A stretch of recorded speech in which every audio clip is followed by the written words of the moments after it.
I got a 6.7 Cummins with a crankcase ventilation. I think it's turning the check engine light on.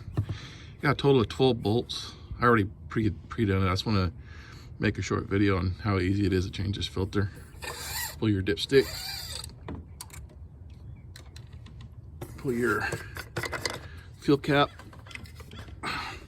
Got a total of 1, 2, 3, 4 bolts. And this cover comes off. Then it exposes your cover to your crankcase ventilation filter. You got a hose clamp right here, and then a studded bolt right here. So you probably gotta have to get that one with a wrench. So we got 1, 2, 3, 4, 5, 6, 7, 8 more. And then this comes off. And that exposes your filter. Should be 2 O-rings holding it on. And that's as simple as that. 6.7 Cummins 2012. Like and subscribe.